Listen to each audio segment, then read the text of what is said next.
Hey, everybody. Welcome to Livable Planet Film Festival. Great to have you with us.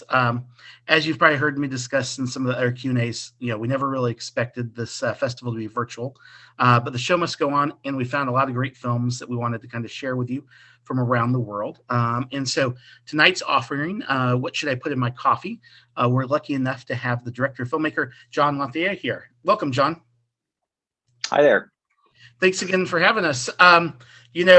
When we first saw, heard about the film, just the title just kind of piqued our curiosity. And so maybe you can give us a little bit of background of what inspired you to go down this rabbit hole. And was it as fun and as formative as the film makes it out to be? Sure. Yeah, that's a good place to start, I think. I love coffee. I've been drinking coffee for a really long time, and I've been putting cream in it for a really long time. So it's just a part of my sort of daily rhythm and experience. About 6 months before I started making the film, I was experimenting with psychedelic drugs. And I so there are some psychedelic drugs where the trip is sort of short, and then others where the trip is much longer. Now, I had previously done some where the trip was sort of shorter. I'd never done acid before. And for some reason, I was expecting the trip to be about 5 hours or so. So I thought, well, I'm going to take this acid at like 8 p.m.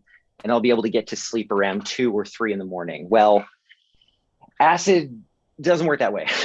You're up for like 12 hours if you take it at night. So I was not going to be getting any sleep that night. Anyway, took the drug, had my sort of experience on it, and I couldn't get to sleep. So I'm trying to find other things to do to sort of occupy my time. Went on YouTube and I was just randomly searching for various things that interested me. And I stumbled across some BBC documentaries from the 1970s. One of which was made by a guy named John Berger, who was a Marxist art critic. The name of the documentary is Ways of Seeing. Very famous in sort of art, in art history classes and whatnot. I understand now that it's a canonical text. I'm not an art history major, so I had never really met Berger's acquaintance prior to this. But the thing floored me. It totally floored me. Berger was a remarkable guy. He calls out the entire tradition of oil painting for being sexist, racist, capitalist, etc. But at the same time, you can tell he loves oil painting. He was also an artist. He drew and painted himself, and so he has this love-hate relationship with painting. And I was totally just taken aback with this series, and so I started doing more research on Berger. And I think like a lot of people, I'm an American. I live in U.S. society, and I struggle at times to connect with my values. I feel like there are not very many opportunities for Americans to really connect with our values because we live, unfortunately, in a society where sometimes that's not really possible. And I really see Berger as kind of a template, quite frankly. I mean, we're talking about a guy who, when he won the top literary prize in the UK and in the early 1970s, he shared half of the award with the Black Panthers, very much sort of ahead of his time. I think he's just totally remarkable. So anyway, I had this sort of very political early morning experience on this drug that had left me multivalent, very open, to ideas. Came down, morning arrived. I, walked out from my bedroom into my sort of living room, made some coffee, poured creamer into it, and realized that I was undergoing this ritual, this coffee ritual, in a completely disengaged way. There was no intentionality behind it. I was simply making the coffee, pouring the creamer into it, drinking it, thinking more about what the coffee would do for me, and not really thinking much about everything that had gone into the creation of those coffee beans, the cow that had produced the milk, et cetera. In some ways, a somewhat stereotypical experience to have when one is on a psychedelic drug, but the awareness of that really stuck with me. So coming out of that experience, I started doing more research on the food system and other things. That experience actually kind of upheaved my life. I wound up quitting my job and making a whole bunch of other decisions that have been interesting. But The food system curiosity really stuck with me. And it was rather serendipitous. I live in Washington State, where dairy farms are abundant. So if you want to ask a lot of questions about where, for example, dairy comes from, this is a great place to do it. You can actually go to dairy farms, have conversations with dairy farmers, have conversations with the cows if you like, right? So all of these pieces are kind of aligning, and I'm thinking, well, this is perfect. And I do have a background in film production and in film criticism. I wrote film criticism for a number of years. And at that point, honestly, the idea of the documentary just sort of suggested itself. It's like, well, if I'm going to go to these dairy farms, start talking to people, start asking questions, I really should try to record it for posterity and see if I can make a film. So that was really the germ of it. And just to really briefly answer your second part of the question, it was absolutely a lot of fun. It was, I think I probably had the most fun on the farms, just because as somebody who's lived in cities for most of his life, that's not an experience that I feel like I would get unless I wanted to have it. I'm very grateful that I got the experience, being able to interact with these farm animals and ask very moral questions of these farmers that opened up their businesses to me. They made themselves very vulnerable in ways I'm extremely grateful for. But yeah, all of that was a great deal of fun, and more importantly, very enlightening. So. Oh, that's fascinating. Obviously the catalyst for the whole film itself is fascinating. But one of the things that I think the film does really well is that it takes a very large issue and focuses it on a way that's like both relatable and charming, and also maybe more real, in the sense of like these simple decisions that we can make. And so, I can imagine, documentaries, they take a little while to make. While you were making this, and like you were telling people like, hey, I'm making this movie about, what should I put in my.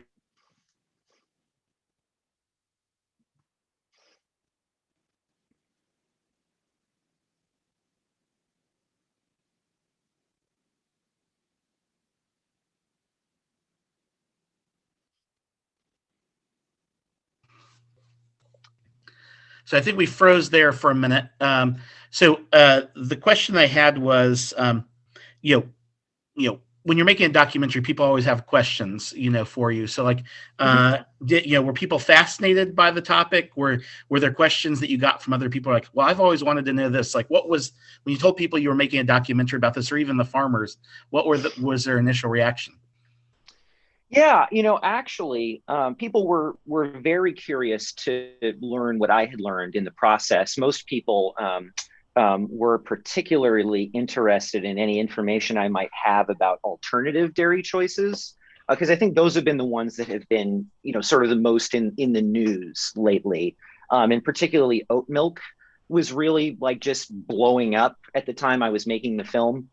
And I was luckily able to interview actually somebody from Oatly, the global oat milk company. There's an interview with a representative from them in the film. I was grateful to be able to talk to them and hear their perspective on these issues. It was very interesting. But yeah, there was a lot of curiosity. Even the farmers were kind of curious about, like, well, are you also talking to like people who do soy or people who do oat, or people who do this? I think they see it as being part of this. Sort of like community of dairy, and actually most of the farmers, I believe there's a quote in there from from one of them. They're not hostile to alternatives at all, in my experience. They think it's great that consumers have more options for the most part. But yeah, most of the interest that like friends of mine and other folks who were getting involved with the film had were about like, oh well, what kind of what's the best dairy, what's the best creamer that I should be buying, what do you know that I don't know.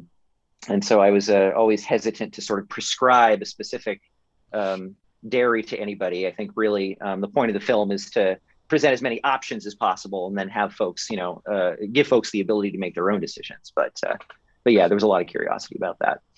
Well, I think that's a wonderful thing, just because in the sense of like, obviously some of this information isn't always easy to come by, and then you're able to take this fun journey while watching the film, and in the end you get a chance to make your own decision. As you were talking to people that were purveyors of coffee, did you find were more people concerned about the taste and what that whatever the different choices were would do to their product, or obviously there's lots of coffee purveyors that, like, in the end, it's not that they don't care about taste, but they really care about the world and how other people are treated. And so, like, within that kind of the kind of coffee environment, like, where did the priorities lay? Sure. Well, I have sort of two answers I can give to that. The first one is briefer, and it's that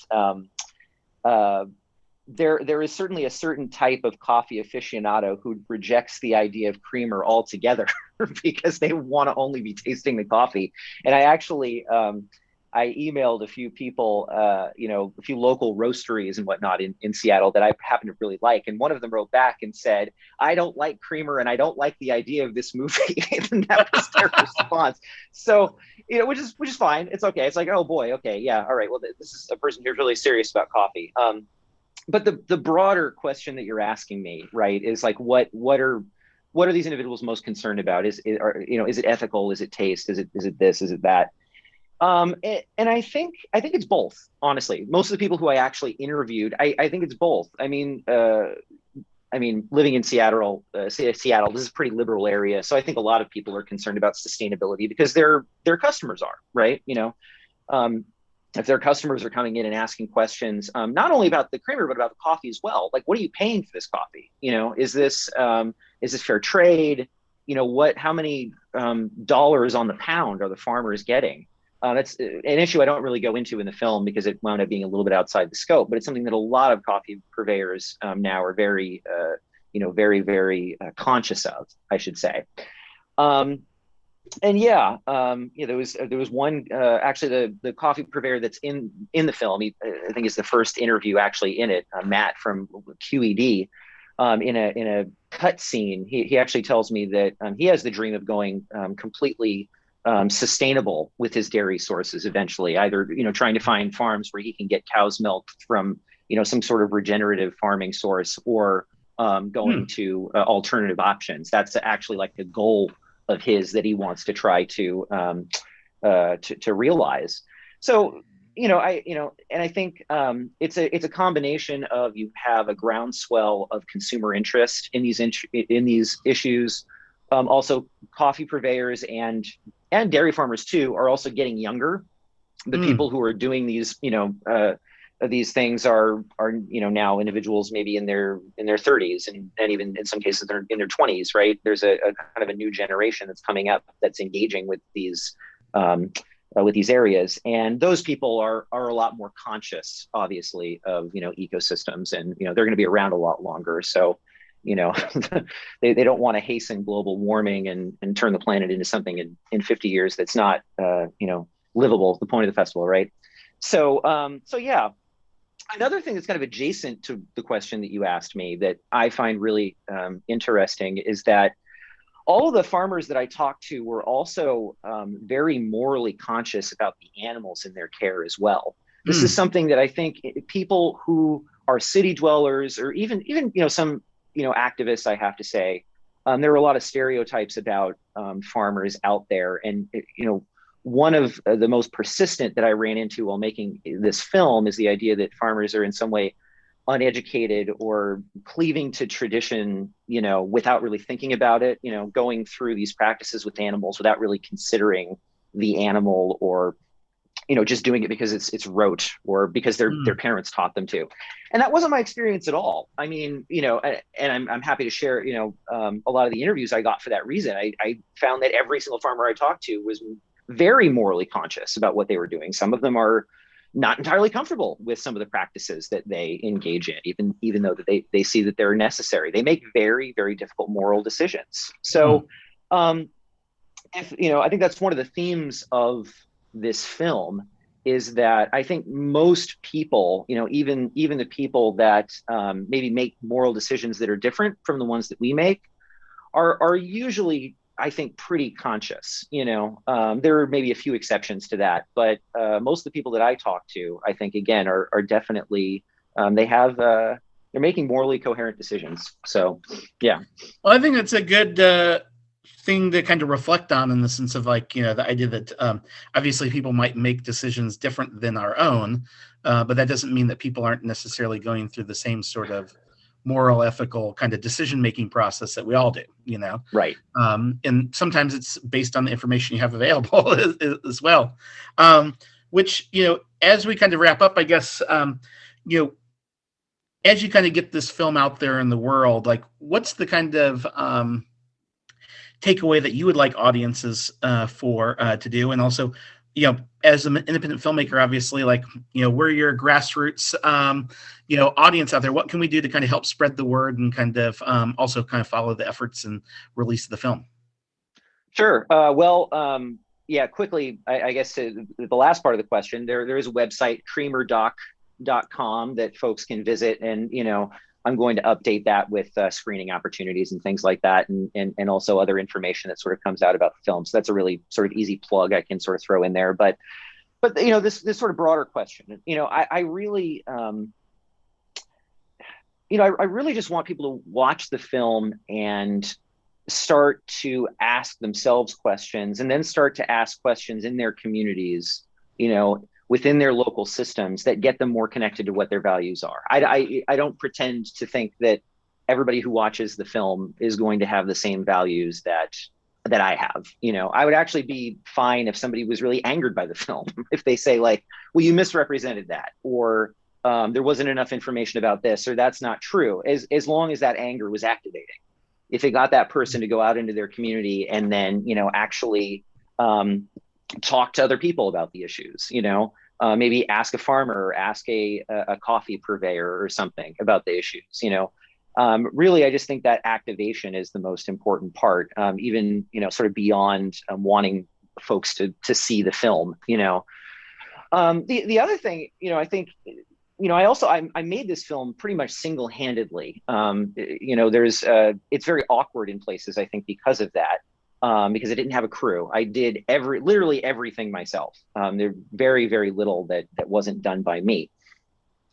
But I think in a sense, it's like, this is almost one of like 100 or more films that could have been made on this topic, all by single people who just want to go out into their community and ask questions and find things out, and then share that information.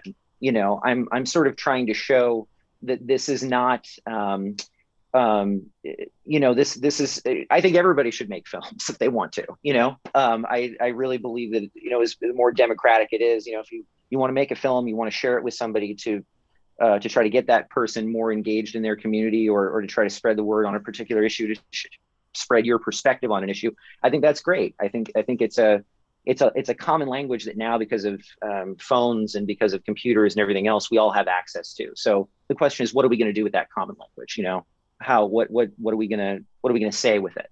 And I think that's a really interesting open question. But yeah, as far as the film itself, I would say, tell your friends about it. Go to creamerdoc.com and just have the conversations that the film sparks. That's really what I want people to do. So very cool. Thanks for making a really kind of thought-provoking and funny film, John. And folks, after you watch the film, please kind of let people know on social media, like, hey, look, I just saw this great film, and point them towards John's website, and hopefully other communities will get a chance to screen the film. So thanks again, John. Have a great day. Wonderful. Yeah, thank you. Take care.